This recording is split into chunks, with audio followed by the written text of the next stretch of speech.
Celestial authority. It seemed like matter itself froze. The reparation of space, the swirling cocoon entrapping Damien, the rays of lunar energy piercing through him, and even the blood moon itself. Everything stopped as an indomitable aura burst forth from Damien's body. Suddenly, the blood moon began spinning counterclockwise, its mana reversing and wrestling out of Ryue's control. As for Ryue, she could only stare in shock as the moon conjured by her stopped obeying her will, becoming an independent existence. Or was it? Retracting the energy it shot towards Damien, the moon once again regained its full power before descending from the sky at a rapid pace. Its target? Ryue herself. The moon barreled through the atmosphere, growing larger with each passing second before it eclipsed even the sun. Ryue stared at the oncoming attack with a grim expression before firming herself. She didn't plan on using this here, as she felt it'd be cheating, but Damien's prowess didn't allow her to hold back much. Come. She said only a single word, but it was accompanied by an essence that radiated negative energy. The atmosphere froze over with something other than ice. In fact, the cold was worse than anything mere ice could produce. It was to the point where even Damien, who was still coated in that same indomitable aura, was unable to approach her. When the massive moon reached Ryue's outstretched palm, it didn't result in the explosion that one would expect. Instead, it began to decompose into swirling motes of light before entering her body. Turning her attention back to Damien, her silver eyes flashed. Erasure. The black space created by the collapsing of space in their surroundings vanished. The cocoon entrapping Damien vanished, and the essence that achieved such feats charged directly towards him. But Damien wasn't helpless in this situation. Even if he couldn't approach, the new skill he had just discovered was enough to counter this apocalyptic essence. Come forth. A massive portal opened above Damien's head before a burning star raced out, charging straight towards the essence of Ryue's erasure. And when they met, a silent collision was incurred. Both forces eliminated each other, with neither having the remaining energy to continue forward. With this, the battlefield was once again encased in silence. Damien and Ryue glared at each other fiercely, amethyst aura clashing with silver. Neither was sure if they could make a move that the other wouldn't be able to counter. Although they were powerful, their skill sets diametrically opposed each other, constantly leaving them at a stalemate. Still, neither wanted to lose, and Damien was still confident in his chances. The celestial authority had many more uses that he was still trying to figure out. He just had to learn them through battle. The star summoning he performed was only a basic application of his authority. The same was the case for wresting control of Ryue's moon. After all, he was putting into practice the authority of a genuine celestial.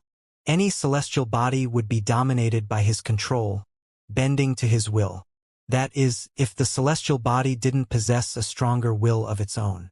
He had already tried to manipulate the earth around him, but it was clear that the cloud plane wouldn't allow him to do so. If it did, it would essentially be putting itself under him. Damien mused that this would only happen once he was able to successfully bind the world. But it wasn't just Damien who had more cards to play. Ryue had only just begun using her second element, which also happened to be her trump card. There was no way she only had 2 moves to use with it. But the problem was, her element wasn't suited for attacking. It was an element that denied impurity and denied positive force. It was best used for defense and diversion. Hesitating slightly, she made her decision. She still had 1 card she was willing to show. She simply didn't want to reveal everything she had in a spar like this. Raising both hands to the sky, she did something she never expected she would do today. Summon. A dark red runic circle took form in the sky, etching itself into the atmosphere. Its size was so great that the sunlight shining down on them was dyed red. Once it was fully formed, it shined brightly, releasing austere rays of red light before something clawed its way out of the center. It was massive, towering over 100 meters tall, and humanoid. It had 2 goat-like horns protruding from the forehead of its central head, while 2 other heads were also present on its shoulders, each with a pair of blood-red eyes. On its back were bat-like wings that spanned for hundreds of meters. By any definition of the word, It was clear that this being was a devil. But when this devil finally solidified in the world, it turned to Ruyue and descended onto one knee. However, to Ruyue this was par for course. If the devil had done anything else, perhaps she would have been surprised. Go. Rough him up a bit, but don't kill him. The devil nodded its heads before turning to Damien with a bloodthirsty grin on its face. Damien was immensely surprised by the sudden summoning, but to be honest, he welcomed it. It was just another challenge for him to overcome.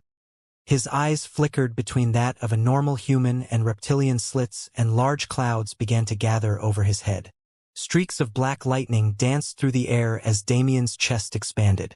Draconic scales slowly covered his arms before disappearing, and his teeth grew into fangs. Rumble. Thunder and lightning raged as massive tornadoes formed in the periphery. And in the center of it all, Damien floated while staring at the demon. Both combatants were ready, and all that was left was to start the next round of their battle. However, before it happened, another person entered the fray. All right, that's enough for now. Tianyang had been watching the proceedings from the sidelines while enjoying the show, but he felt that if they went any further, one of them would end up seriously injured. Rue hadn't summoned one of her higher-class devil servants, so it was clear she was holding back. But Tianyang was well aware of Damien's character, especially the way he could lose himself when a fight got too intense. The flickering scales that appeared and receded into Damien's skin were clear proof that such a thing had already started occurring. Standing in the middle of the battlefield, Tianyang flicked his wrists. The bloodthirsty demon that had been waiting for battle was thrown back into the runic circle it came from while the storms around Damien quickly dispersed. Although he felt like he was cock-blocked, he couldn't really complain. After all, he knew that even a portion of his master's strength was enough to knock him out for weeks. You two sure had an interesting fight, Tianyang commented with a smile. Neither of them went all out and they didn't cause any major destruction like they could have. But he was certain that they both found ways to increase their current arsenal of attacks. Ruyue and Damien descended to the ground, their transformed states fading as they glared at each other. Although this battle had ended in a tie, it was solely due to interruption.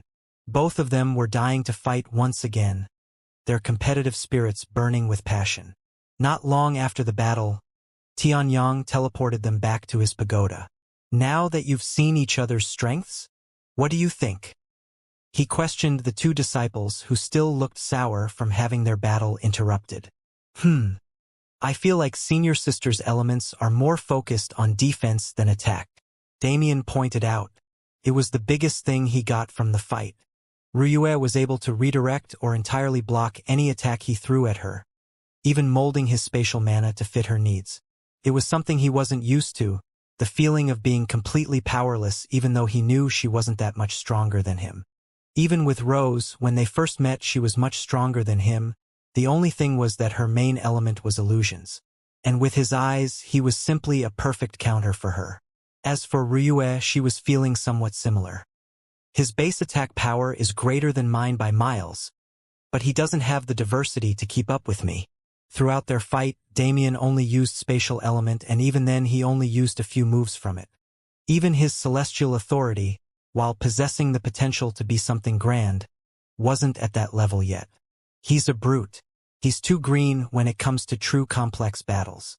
If I had to guess, he's made it this far on raw power and absurd mana capacity. Although her words were harsh, they were true. Damien knew this as well, which is why he was doing his best to contain the annoyance bubbling inside of him. He really had gotten this far on brute strength alone. His sword mastery came from savagery, and his spatial comprehension was always on the basis of destruction. When it came to elegance and strategy, he was basically dumb. Basically, he's dumb. Oi! You didn't have to say it out loud. HM?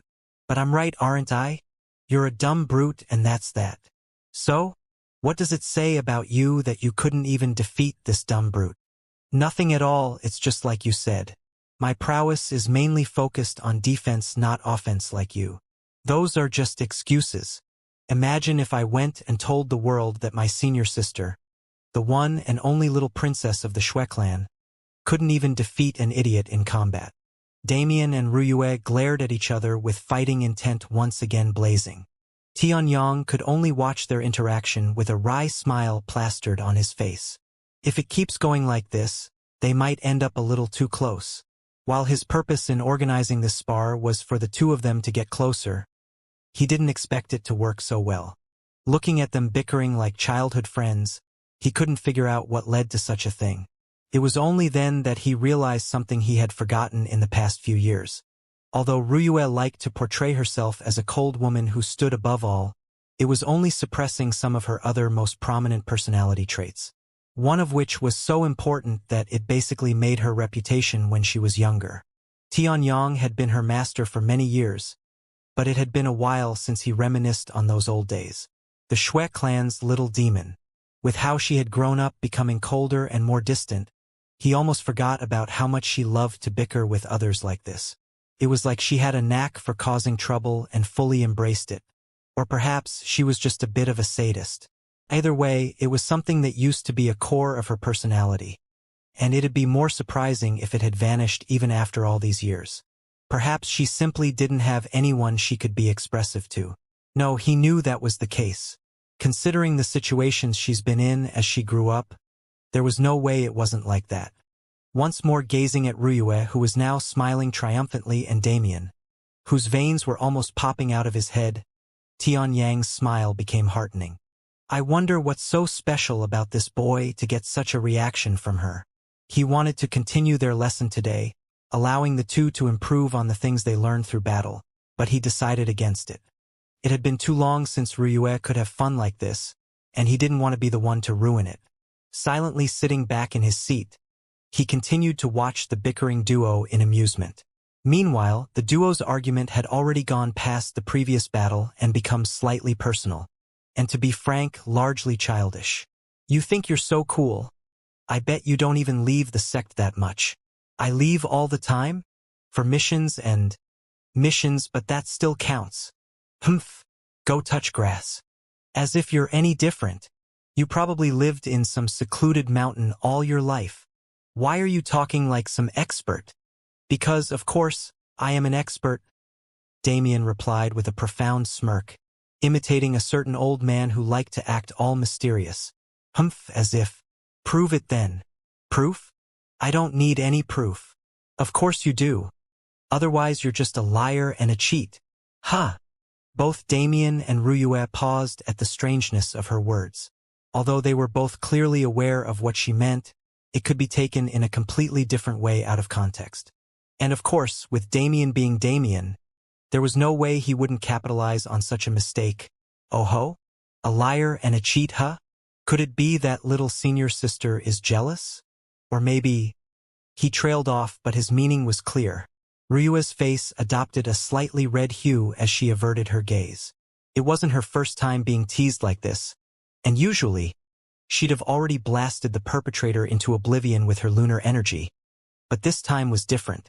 After all, she found herself enjoying it, along with the rest of the childish argument they were having.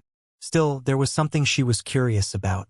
When Damien said he had traveled more than her, it was obvious he didn't just mean continents. She had also gone on missions to other continents, so that wouldn't be a solid argument. As for what he truly meant, during our fight, you summoned a star to counter my absolute erasure. How did you do that? She couldn't hold back her curiosity. Damien smiled lightly, not minding the change of subject as he decided to brag a bit. It's because of my class. Not only can I summon stars, but I can also borrow their power for my own use. As he spoke, Damien flicked his finger, causing a blazing sunfire to manifest on top of it. The wisp of flame skyrocketed the temperatures in the room with its intense heat. But Damien's mana was also draining at a rapid rate. It was the reason he didn't use sunfire often. However, watching the sunfire dance around Damien's palm, Ryue went entirely silent. She stared at the flame of a celestial body as her body began to radiate an ethereal aura once again. Her eyes became silver and the faint illusory outline of a massive moon took form behind her. Suddenly, she lifted her hand as something began to manifest on top of it. It was a wisp of bluish-white flame. What are the qualities of the moon and why was it able to be classified as its own affinity? In truth, the latter half of the question could remain unanswered for eons if nobody looked into it. The reason was simple: the sheer number of affinities and elements existing was too large. Although most people are born with the average affinity towards one of multiple of the most basic elements, it wasn't that rare to see someone with a unique affinity. Something like Ryue's moon affinity, however, was especially rare. It was because of how specific it was more than anything else. In fact, even with her inaffinity, Ryue had the ability to manipulate lunar energy. It was a facet of Yin's connection to all things cold or negative. However, she was specifically born with an affinity toward the moon as well. It was something that should grant her a less streamlined set of abilities, but even now she hadn't been able to understand it. Why did she have an affinity with the moon and what could she truly do with it? That's what she had spent all these years trying to learn. She even halted her progress on the Yin element to focus on this. Yet, she got nothing. At least, not until this moment. When she watched Damien summon flames from the sun, something seemed to click within her. She watched how he used the energy of celestial bodies and it seemed to make much more sense. And so, she became immersed in a meditative state as she stared at the flame. And even after the flame vanished, she continued to stare at its position. Why was the element of the sun a fire? That much was obvious considering what the star was made of. But as Ryue looked at the bluish-white flame on her palm, she had to wonder, why was the element of the moon a fire as well? The moon absolutely didn't align with the element of fire, which was Yang attributed. It was too destructive. Meanwhile, what Ryue had learned from the moon in all these years was how gentle it was. It didn't use much force, continuing along with the flow of things, but it still managed to assert its power. It still managed to cause tides to rise and fall. As Ryue's gaze shifted to the flame on her palm, she tried to comprehend something from it. Oddly enough, the flame felt cold to the touch, as if she was running her fingers along an ethereal form of ice. Pointing her palm towards the wall to her right, Ryue mobilized this new flame, causing a burst of flames to shoot forth like a flamethrower.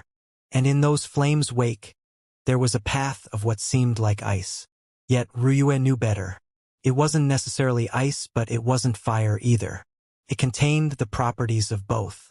It burned hot enough to seem cold, but conversely was cold enough to cause burns. This kind of contradiction was something Ryue simply couldn't fathom at the moment. Her glowing silver eyes slowly returned to gold as Ryue was snapped out of her comprehension state. There wasn't anything she could learn at this moment. All she knew was that she finally had a path forward.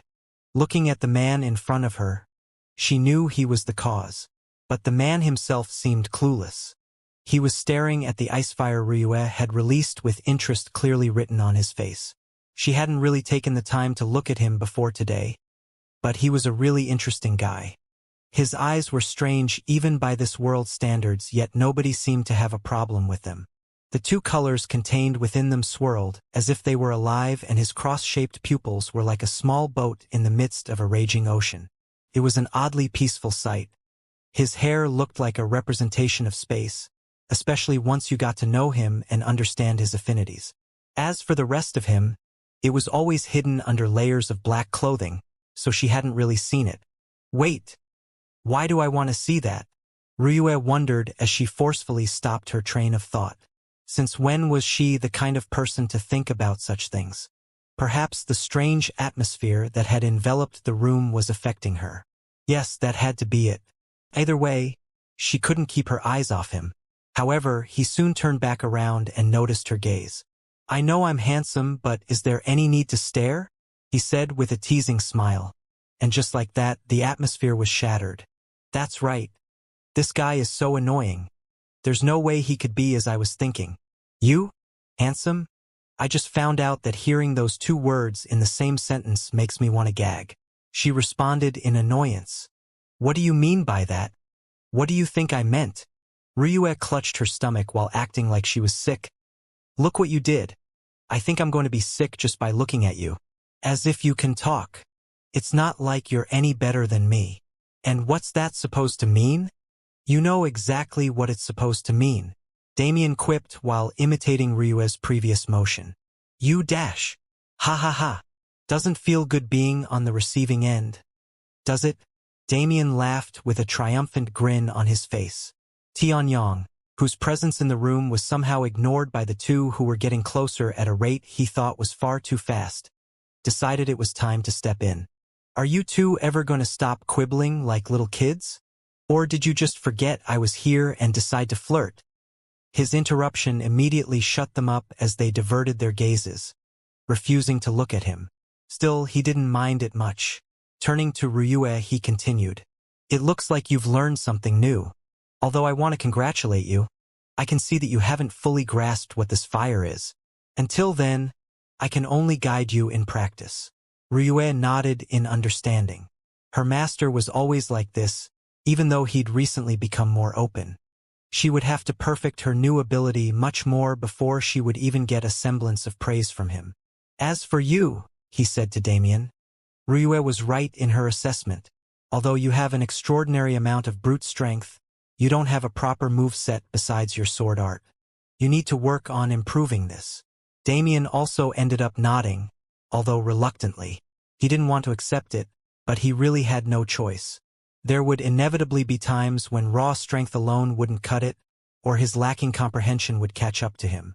Especially with the fact that he'd be improving his base understanding to reach 4th class, comprehension and variety were the things he needed most. From what I've seen, you lack a proper foundation. It's as if you've learned everything you have through battle alone. Although I don't want to influence your path too much, I will help you solidify this. For the first time in a few years, Damien would take the time to properly train. The days passed swiftly as Damien and Ryue spent their time training diligently with Tianyang. Unlike before, he was taking an active role in their training and giving them lessons much more often. It was clear that there would be some sort of event happening in the future that he was preparing them for. And just like that, 3 months passed. Damien had learned more than he would have ever expected in these 3 months. Even he was surprised by his own progress.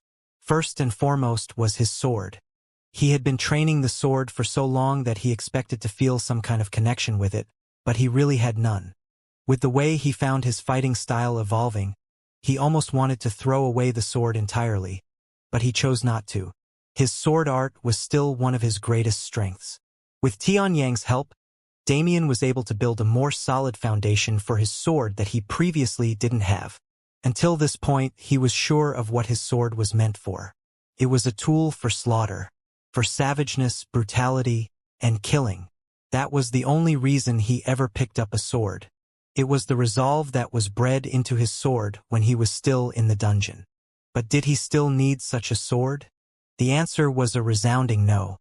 He was long past the point where he would only move to kill, where he was cold enough to not spare a second thought at anything that didn't concern him. Well, it's not like he magically became a better person. He just knew that he didn't need to act so animalistic anymore. So Tianyang taught him skill to add to his previously brutal sword, attempting to make it more concise and methodical. But that was only a minor improvement. Damien didn't actually have a great amount of talent for the sword at all. If anything, his talent was for the destruction he could cause. And for that, his best tool was his spatial element. And with Tianyang also having the same element, it was only obvious Damien would make immense progress. His celestial authority had been properly fleshed out, and Damien had created a few different moves he could evoke with it. It wasn't an exaggeration to say he was incredibly anticipating the use of them. His vector control also slightly improved, allowing him to affect a wider range around him. Damien tended not to use this power, since it would take all the fun out of battle, but it would be incredibly important when he truly got serious, so he never neglected it. But for the most part, he simply firmed his foundation like Tianyang had told him before. He solidified his base knowledge and comprehended more about space, making sure he would have the ability to back up his strength. Naturally, he also took the time to visit Longchun every day of the first week for the pleasure of being called boss by the helpless young master. And Ryue wasn't slacking either. In fact, she worked even harder than Damien to not be surpassed by him. Even if she didn't look it, she wanted to maintain her position as senior sister and stay stronger than him if possible. Her main problem was with offense, and she had just gained a weapon that would grant her such ability. All that had to do was understand and refine her ice flame until she could properly use it in combat. So that's exactly what she did. Her first move was to enter a comprehension state, forgoing physical training for a while, and in this state she was able to understand a bit about the element that she couldn't before. Her main question until now had been, what does it have to do with the moon? And she found that it both had everything to do with the moon and nothing at all. In the depths of her comprehension, she learned much more than she originally thought. In fact, her comprehension left the ice flame and returned to her moon affinity in general. In the first place, what is a moon? A moon, in reality, is a natural satellite that orbits a planet. Regardless of whether it opposes a sun or is simply an asteroid caught within a planet's orbit, they are all technically considered as moons. So what was Ryue's affinity? On her status sheet it simply said moon, making Ryue or anybody assume that she had a connection to the lunar body that rose in the nighttime. But as she delved further into the concept, she realized that her perception was always wrong. Manipulation of lunar energy? That was merely scratching the surface of what she could truly do. Her affinity. She learned that it was much closer to an affinity with celestial bodies as a whole than simply the moon itself. It was eerily similar to what Damien originally thought his celestial class was meant for, connecting to celestial bodies. The differences between the two were many, but in this specific ability, the main difference was the medium used to form connections.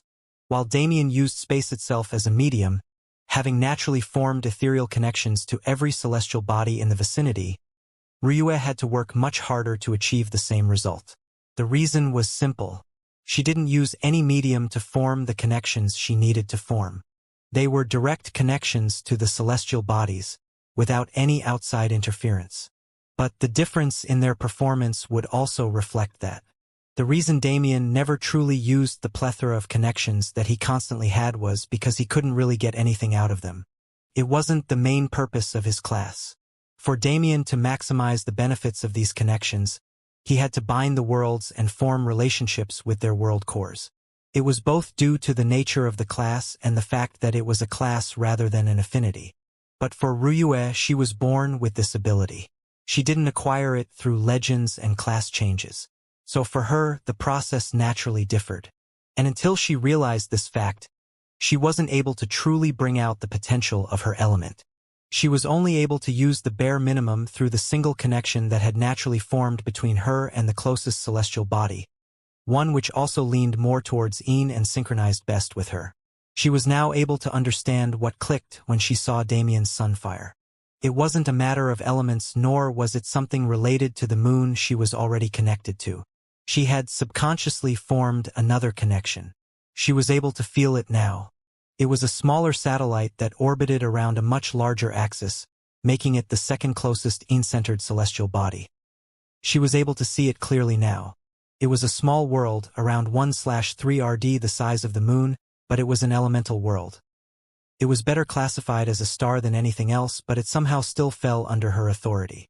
Most likely, it was due to the synchronization between her Een and moon affinities.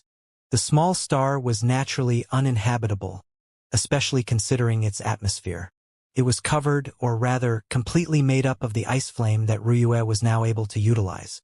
While Ryue remained deep in her meditation state, Damien found time to visit his master for a serious talk. He had almost forgotten about it with the sudden insights and progression in the recent months, but he finally remembered it today.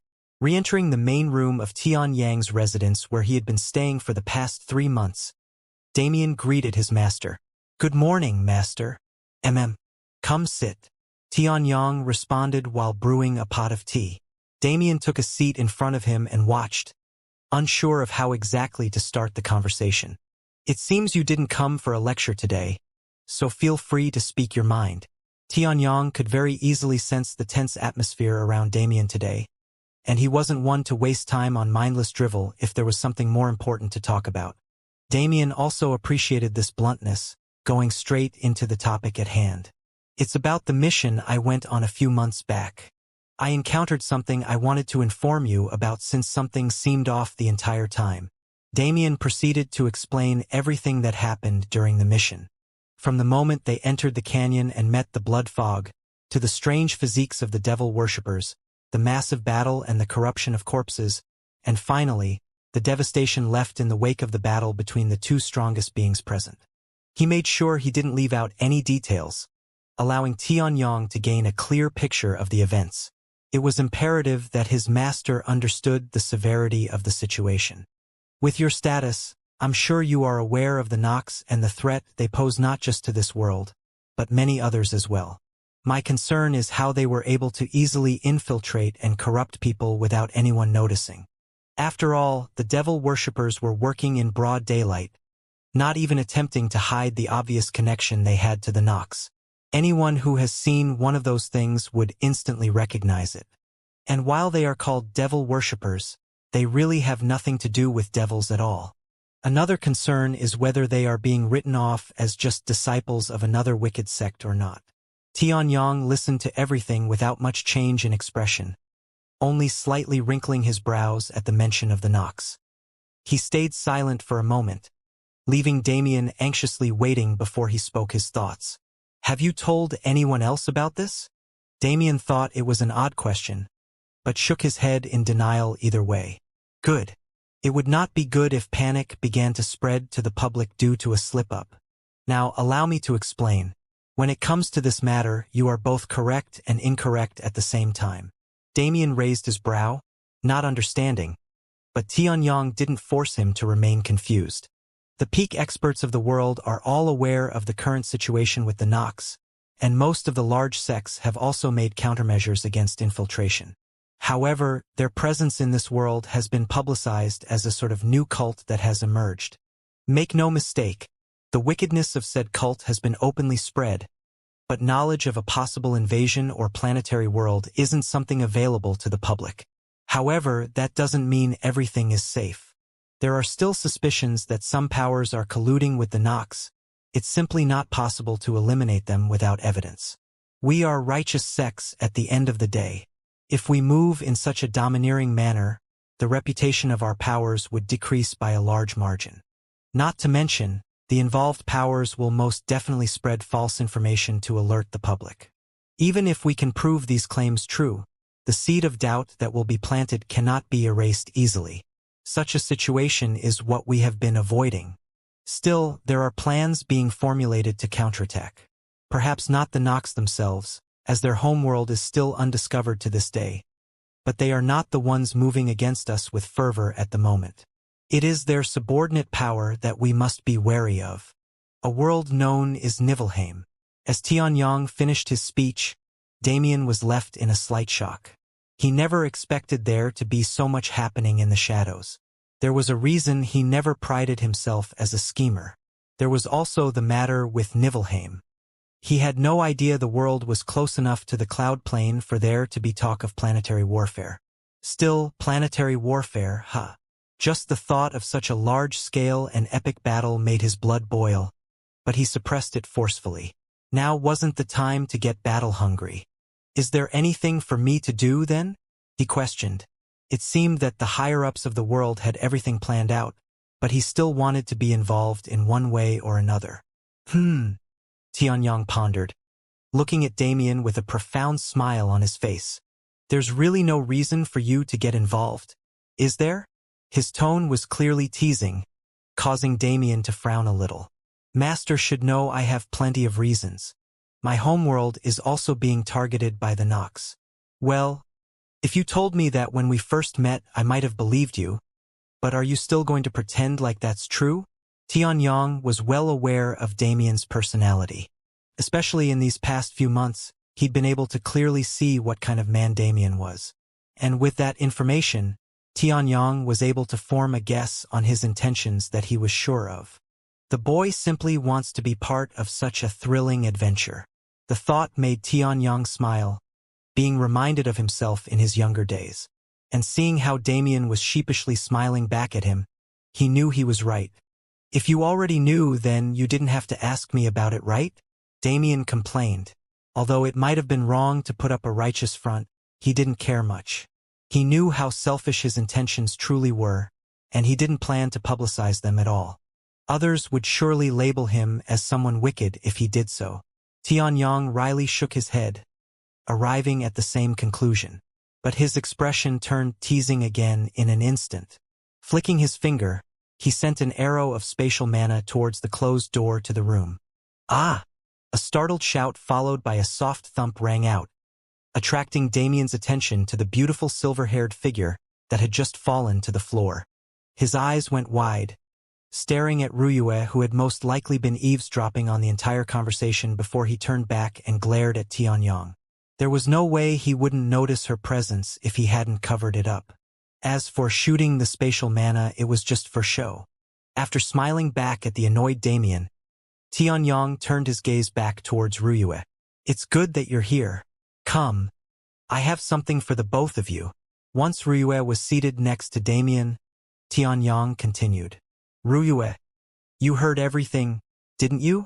Ruyue nodded.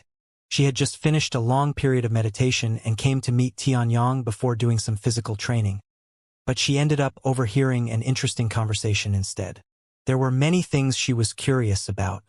The Nox and the plans regarding them, the movements of the peak experts of the world, and most of all, the fact that Damien said his homeworld was also being targeted.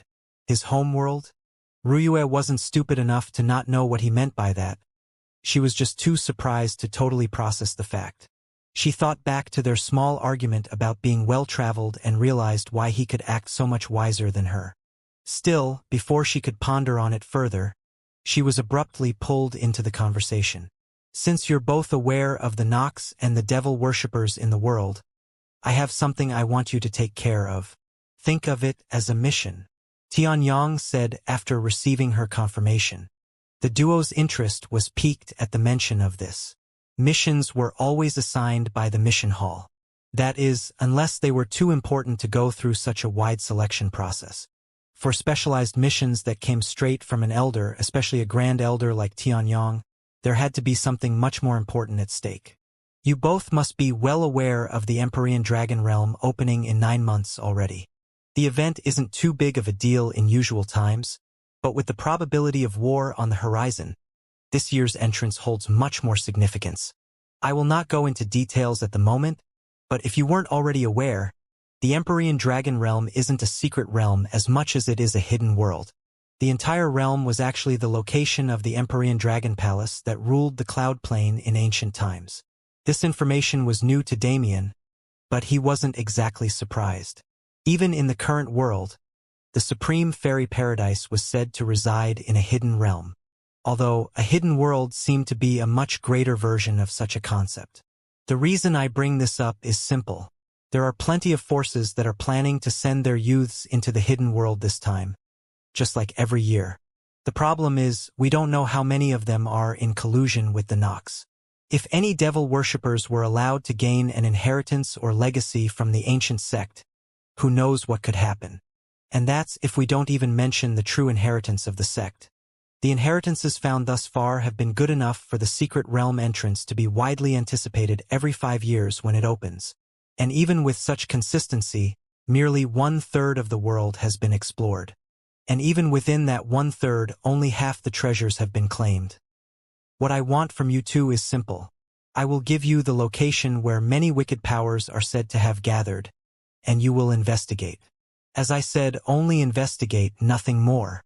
If the information holds true, there will be many law connection powerhouses present. If you find anything of substance, leave immediately and report back. And if you get caught, crush these talismans and you'll be transported directly back to this pagoda. Tianyang pulled 2 slips of paper out of his spatial ring. They were both palm-sized and had a series of runic lines on them that seemed to be drawn in ink. Yet, the power of their aura clearly represented their might. Taking his talisman from Tianyang, Damien raised a question. If it's as dangerous as you say, why do you need us to do this? That's even simpler, Ruyue interjected. Wouldn't they be much more on guard if a powerhouse suddenly showed up? Even if we are powerful, our cultivation levels don't reflect it as much. As long as we have chaos rank artifacts to disguise ourselves, we are the best choice for this kind of mission. Damien nodded in agreement once he heard her reasoning. Indeed, it was a stupid question of him to ask. But his attention was drawn to something else. Chaos rank artifacts? That's right, Tianyang said. For this mission, I've prepared chaos rank artifacts for the two of you. Luckily, we already had them in the sect treasury, or I would have been forced to call in a few favors. The artifacts Tianyang pulled out were shaped like bracelets with entirely black surfaces. They truly had no defining features, looking as average as an accessory could get. Looking at the first chaos rank artifact that he had ever seen, Damien was a bit disgruntled. He expected something more flashy for a rank with such a domineering name. Not to mention how powerful they were supposed to be. Looking at his expression, Tianyang let out a slight chuckle. Don't be fooled by their mundane appearance. They are disguise artifacts, not weaponry, so naturally they are made to blend in. Their power is still as great as you imagine. Damien nodded. He already knew it was like this, he was just slightly discontent. It was just him being an inconvenience more than anything else. Ignoring Damien's grievance, Tianyang pulled out the next item he would give them. This is the final help I'll give you. It's a map of the location I mentioned previously and also the identities that you will be taking on. Furthermore, there is a list of all the potential powerhouses that might be present. I'm aware that this mission is serious, but your safety takes priority. If worst comes to pass, I will personally move to ensure that you both stay safe. The duo nodded solemnly. If Tianyang was giving this much assurance, there was really nothing for them to worry about.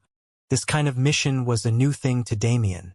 They had just been talking about how he always used brute strength to force his way forward, and now he was being put in a situation where he could no longer do so. He didn't know how he would fare on this mission, especially with its importance, but he wanted to do his best. Not only for the completion of the mission, but also due to the sense of duty he felt. It was an odd thing, to say the least. He, who never cared for anything besides his own people, felt a sense of duty in the boiling conflict with the Nox. He was only half lying when he said it was for the sake of his homeworld. While he didn't care about the people residing on the planet, he cared about the world itself. It was bound to him. He didn't want to think about what would happen if it got destroyed or conquered by a race like the Nox. That connection was much deeper than the other ones he had to the random celestial bodies in the distance. He had a gut feeling that as he was now, if the Earth was destroyed, he'd inevitably die. 2 days had passed since Tianyang had given Damien and Ruyue their mission, and at the moment they were busy trying to plan as much as they could.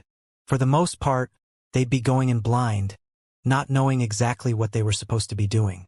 But the goal of the mission was investigation and reconnaissance, so they couldn't do much about that. At most, they could flesh out their disguised personas and figure out who to avoid while they were there. Looking at the map in front of them, the two had grim expressions on their faces. This location, it's the 3000 Beast Mountain Range, isn't it? Yeah, there's no doubt about it. In that kind of location, it'd be a miracle if we survive without protection. Even with the escape talismans Tianyang had provided, it was still necessary to be safe. It was unknown what kind of dangers they'd face over the course of their mission, not to mention the talismans were only SSS rank. Although they were powerful in their own right, if the duo was being pursued by a 4th-class expert, there was a chance they could be intercepted. And if the location of the meeting about to ensue was the 3000 Beast Mountain Range, they needed to be much more cautious than they were previously. Within the central region, there were many notable mountains that were immediately recognizable from a distance. However, even among these, there were some that stood at the top. The first few one would think of were the Jade Mountain and Star Mountain of the Jade Heavenly Palace and Celestial Star Palace respectively, but these were simply due to their status.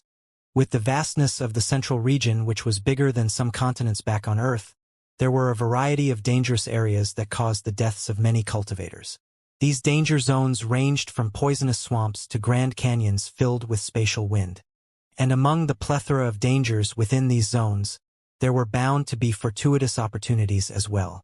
This high-risk, high-reward environment was what drew cultivators to these locations, and it was what made their names famous and widespread. But when it comes to danger, there was a mountain range that eclipsed almost all other danger zones. This was the 3000 Beast Mountain Range.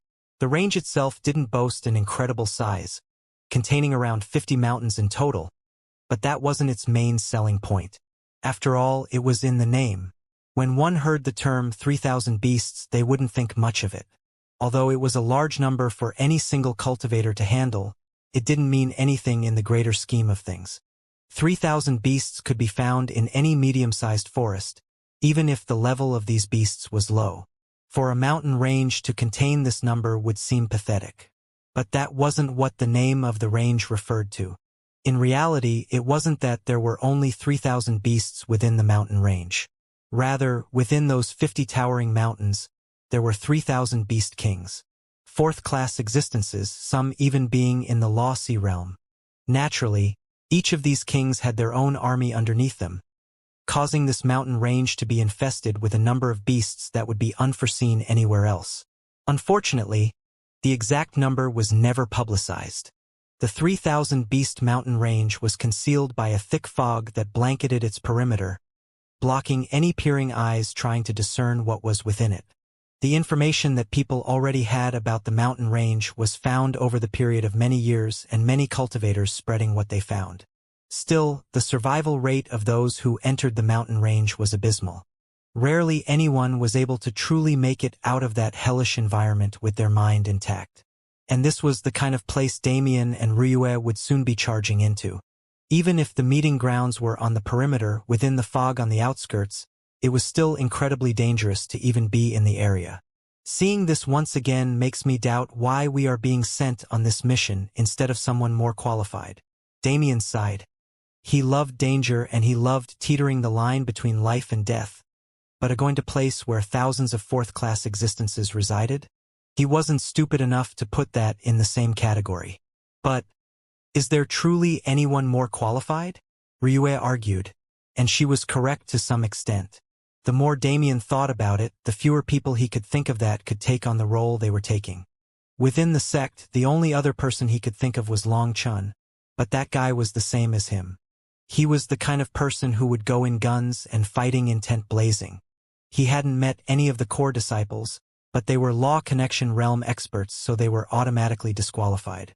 As for the inner court, with him being as strong as Ryue and her being one of the strongest inner disciples, he didn't really put them in his eyes. And the Celestial Star Palace was second in terms of power among the great sections. Damien hated that there truly wasn't anyone else that could take this task from them. Alright, let's not dwell on the topic anymore. The next thing we need to figure out is disguises. Perhaps Damien was a bit dumb, but it took him a while what it meant for Ryue to be the little princess of the Shui clan. Her status was immense in this world, even though he blatantly disregarded it. If she walked around in public, heads would immediately turn.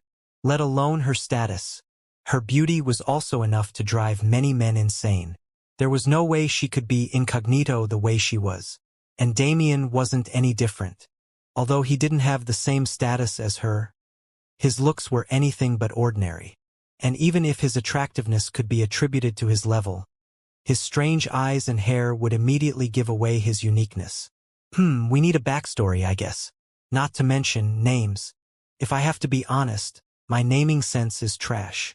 He replied, continuing the conversation. True. Spatial collapse? Could you seriously not think of something better than that? Oi, I like that one. It's short and to the point without any uselessness. It's my minimalistic flair. It's a lame name. You should learn from me when it comes to this kind of thing. Yeah. Okay, Miss Moon Goddess. Ryua's face turned red in embarrassment as she averted her gaze. That one isn't my fault. Its name came from my cultivation technique. I totally believe you. Well then, oh great and holy Moon Goddess, how about you come up with some good names for us? Fine, just watch. I'll create disguises so perfect that you won't even be able to recognize me after. Ryue responded with slightly puffed cheeks. Damien simply smiled in response. The only reason it had taken them 2 whole days already to come up with all their preparations was due to how often their conversations would devolve like this. Yet, oddly enough, he couldn't find it in himself to be bothered by it. After all, her pouting expression is pretty damn cute. Their discussion continued for the next few hours before Damien returned to his residence. There was nothing else they could possibly plan for, and as they had agreed earlier, Ryue was in charge of the disguises. At this point, there was nothing Damien could do besides sit patiently and wait for the next day to come. He found himself lying on his bed alone for the first time in many months, and honestly, he didn't know how to feel about it. Ever since arriving at the cloud plane, he had been moving constantly either by training or going on missions, completely absorbed in the activities he was partaking in.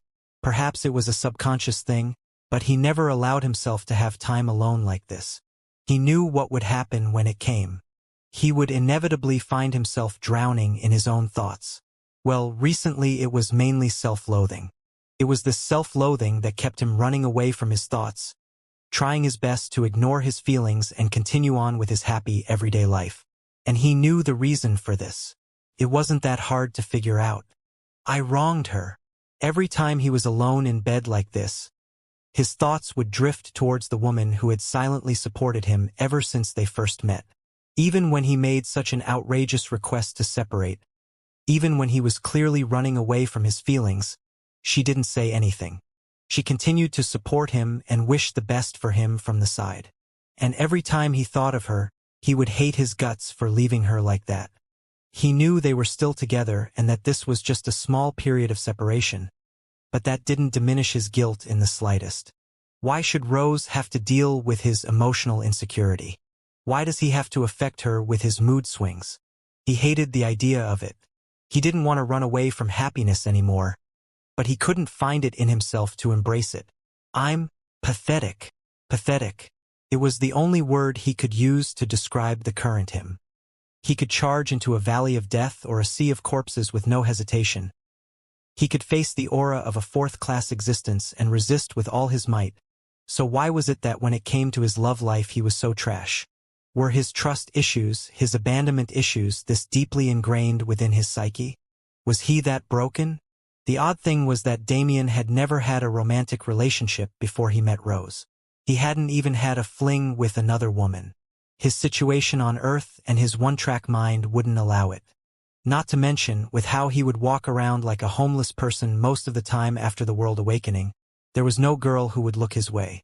He was new to the relationship thing, and even more than that, he was new to such dense affection like the one Rose would always show him.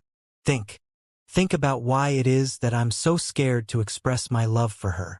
That was the thought that kept running through his head. Damien wasn't the type to leave his problems unsolved, especially if he could find the solution with a bit of thinking like so. He wanted to get to the crux of the problem as soon as possible so he might have hope of fixing himself or at least acknowledging what he needed to fix. And as his level increased and brought his league up together with it, his memory had become much sharper. He could vividly remember the happy childhood he used to have and the shitty days that came after that. That's right. It all began when Dad left. His mother was forced to work 3 times as hard, never having time to show him the motherly love he used to experience daily. He became a laughingstock at school to those children who weren't aware of the concept of boundaries, and he slowly became more introverted. That was the day his downward spiral began.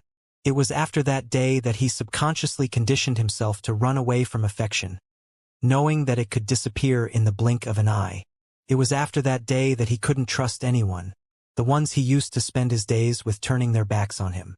In the end, the core of his trauma was his family. How stupid of me. Why was he letting such an old scar take such prevalence in his life now? This life of his was so much different from what it had been previously that it was such a negligible memory.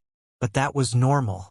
Trauma wasn't something that would disappear just because you wanted it to, or just because your life turned around. Damien had never healed his trauma. He hadn't even taken steps towards such a goal. Instead, he did as he was doing now. I ran away from my problems. For how much he loved to talk big about not leaving problems unsolved, it seemed he had a rich history of running away from such things.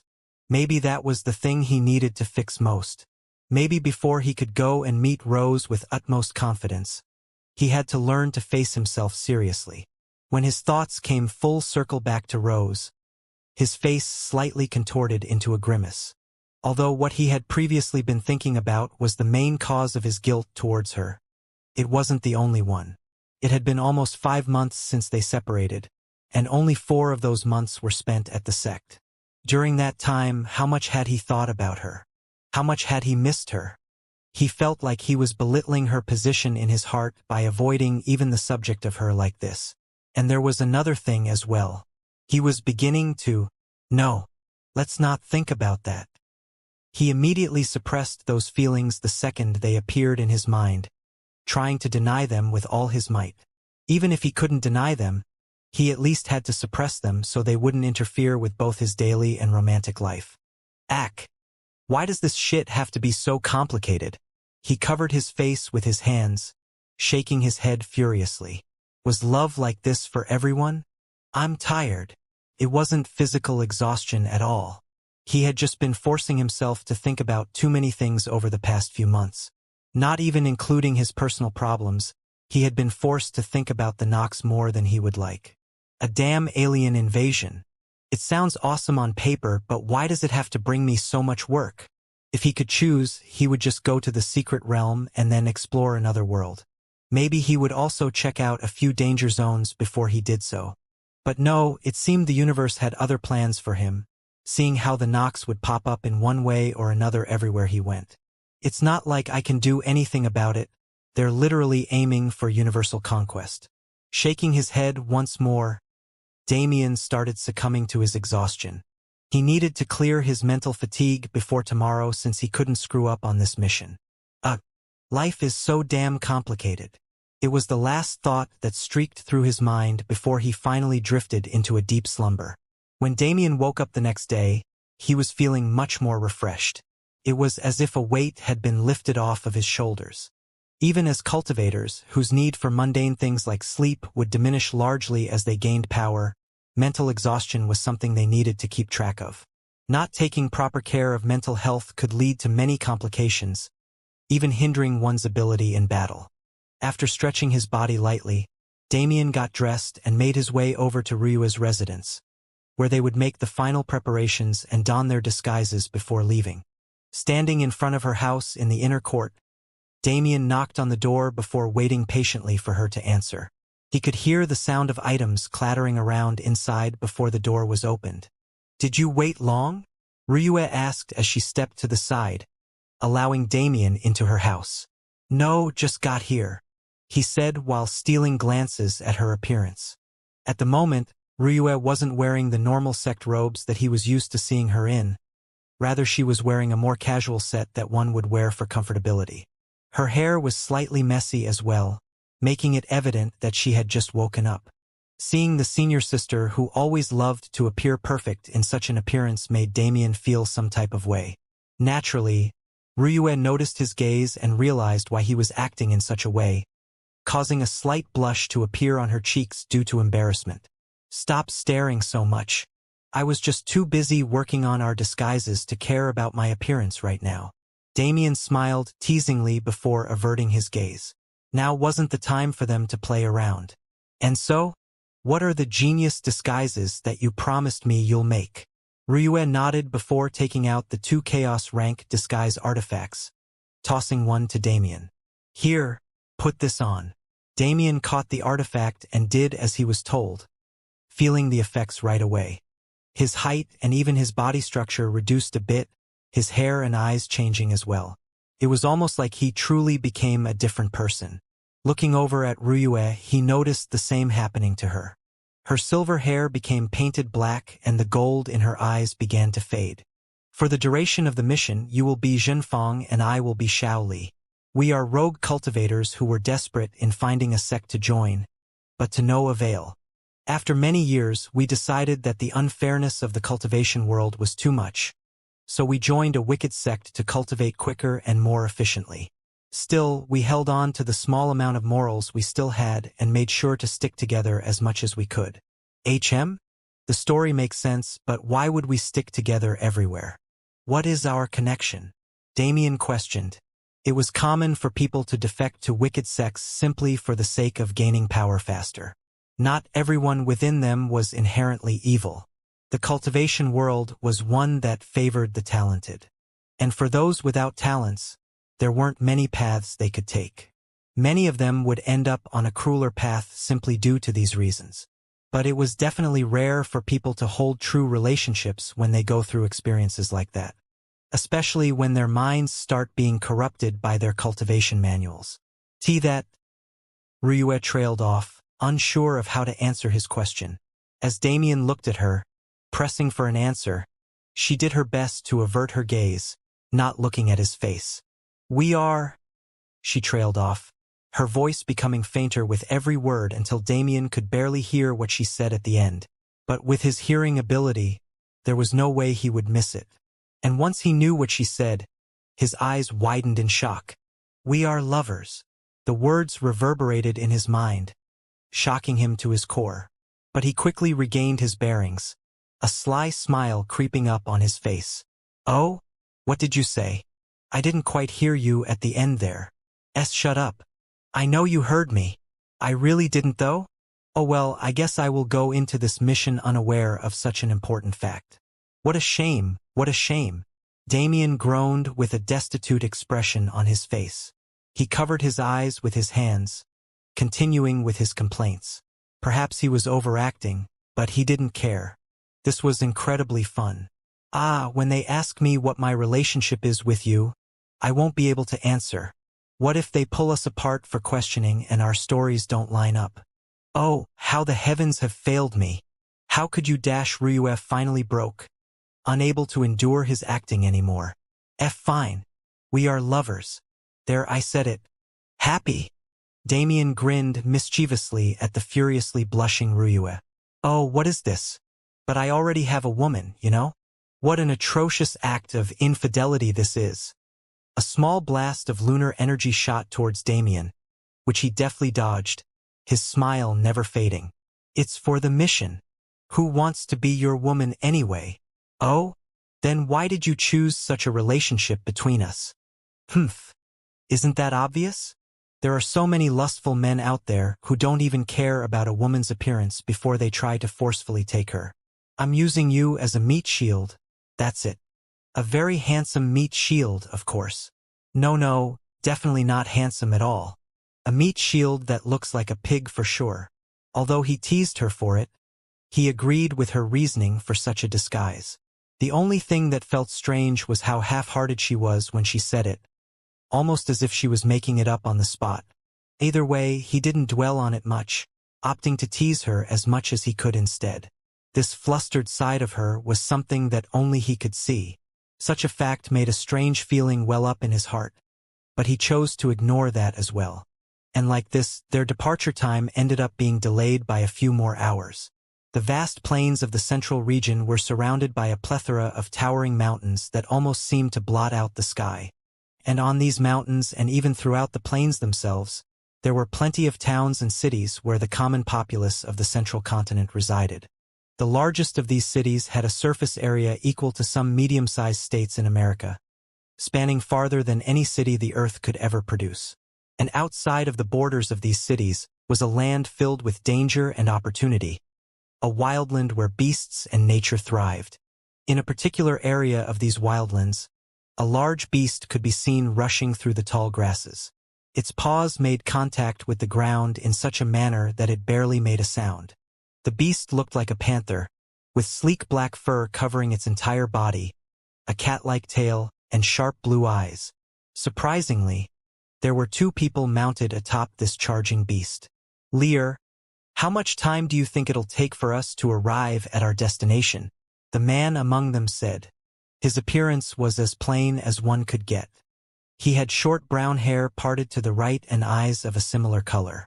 He was around 6 feet tall, and it was evident he put work into training his body. The girl he was talking to blushed at his form of address, but still answered his question. "It should take us another week on this beast. It's not nearly as fast as yours, Brother Fong." She wasn't much shorter than the man she was talking to, being around 5 feet 9 inches tall, and her appearance was similarly average. She had long black hair cascading down to the middle of her back and light green eyes. These were the disguises Damien and Ryue had donned for their mission, and for the sake of getting used to their new dynamic, they opted to use the common terms of endearment used by couples in the cloud plane. Well, it's not like we're in a rush. Plus, Zara is too eye-catching to be riding her on a reconnaissance mission. Ryue nodded. The wolf in Damien's shadow had an appearance that practically screamed its rarity, especially the multiple tails that grew in number every time she ranked up. Suddenly, Ryue made a suggestion. Since we aren't in a rush, how about we do some hunting and leveling up on our way? Damien smiled at the suggestion. His gaze became predatory as he looked at the pack of beasts that was trying to stealthily surround them. Sounds like a great idea to me. From what Damien could sense, none of these beasts were that special, all being around the same level as him, yet they still had the nerve to stalk him and Ryue like prey. In fact, there wasn't even one among them with considerable strength to be called a leader. Maybe this is just a small part of the pack? In the end, it didn't really matter. The only thing these beasts were to him were levels. As if realizing that they had been spotted, the group of 15 beasts stopped hiding and showed themselves to the duo in full force. They were feline, similar to the panther they were mounted on, but their fur was a dark orange color. Damien looked at Ryue, who nodded back at him before they both charged in opposite directions. They would split the beasts as such. The battle started immediately. Ryue summoned a blue fire atop her palm before slicing in a horizontal fashion, causing a wide arc of light to sweep towards the 7 beasts she had taken. Meanwhile, Damien flashed forward with streaks of black lightning streaking across his body, making a similar motion. Boom! 2 simultaneous explosions rang out along with the howls of the beasts. Although there were a few that were laced with pain, the rest were of rage. These beasts weren't weak by any means, so they were easily able to dodge. Glaring ferociously at the duo, the beasts charged forward, flames erupting from their orange fur. The ones at the forefront opened their mouths and shot breaths of flame towards their opponents. Damien deftly dodged what he could, creating a barrier out of lightning to block the rest. He let the lightning course through his veins before entering his muscles and tendons, boosting his speed. He pressed his foot to the ground, causing cracks to appear as he flashed away. When he reappeared, he was directly next to the beast in front of the rest. A ball of lightning was charged in his hand as he crashed it downwards, slamming it onto the beast's head.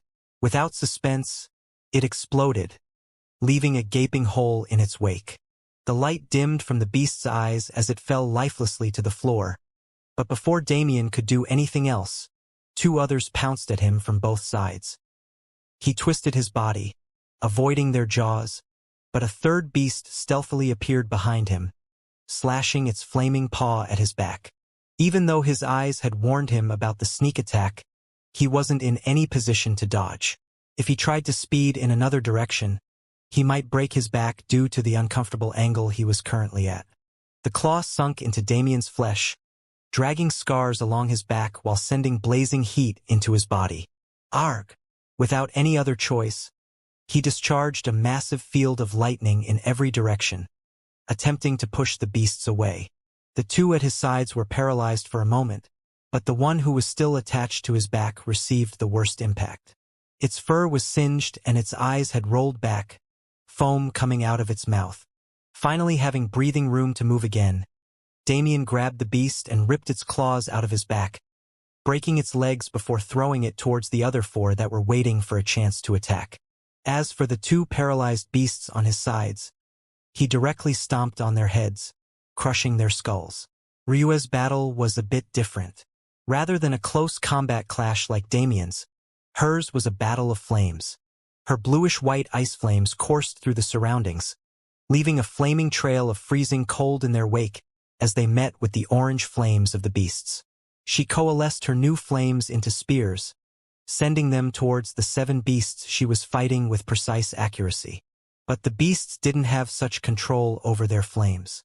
Unlike Ryue, they couldn't form weapons or constructs using their elements. They tried to combat her flying spears with their flame-coated paws and breath attacks, but they simply couldn't compare. After all, Ryue's flames were much more concentrated than theirs. The spears pierced through their defenses, impacting the torsos and legs of the beasts. Almost all of her opponents were immobilized, but there were still a few who dodged. They surrounded Ryue, growling in fury as they discharged waves of flames in her direction. With them coming from every direction, Ryue was trapped within a dome of fire. but her expression remained calm, the only emotion felt from her being the iciness of her gaze. A silvery essence leaked from her body, combining with the ice flames surrounding her before she let out a similar wave of flames, mimicking the 360-degree attack that Damien released a few moments prior. When the two flame waves met, a large explosion resounded through the area. The biting cold of her flames and the heat of the beasts met, causing the air to combust. The four beasts around her were sent flying by the winds that were released by the combustion while Ryue held her ground, using the spear she pulled out of her spatial ring as an anchor. It wasn't the spear she used when fighting Damien, however. It was a silver spear that was of an obviously lower grade. The spear almost bent under pressure but managed to hold its ground. And when the dust cleared up, Ryue walked towards the incapacitated beasts, ending their pathetic lives. With her battle finished, she looked over towards Damien, who was similarly finishing up. Beams of lightning were being shot from his palm, accurately piercing the heads of the last four beasts whose legs had already been broken while she was occupied. Waves of experience entered their bodies as they smiled at each other. It was the first time they had fought together, and even though they didn't necessarily work as a team, they were able to fight efficiently without hindering each other. It was definitely a good start. As they regrouped and were about to mount the panther beast to continue their journey, a sudden scream stopped them in their tracks. "Someone help, please." It was a girl's voice, obviously immature.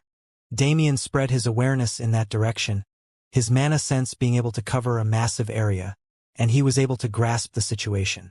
"There are about 40 more of these beasts over there, with one being even stronger than you. That must be where the rest of the pack is." Ryue nodded. "And the scream." "The pack is surrounding a group of teenagers. There are 10 of them and none look over the age of 17. As for the scream, one of the girls is holding onto a wounded boy. Looks like he tried to fight.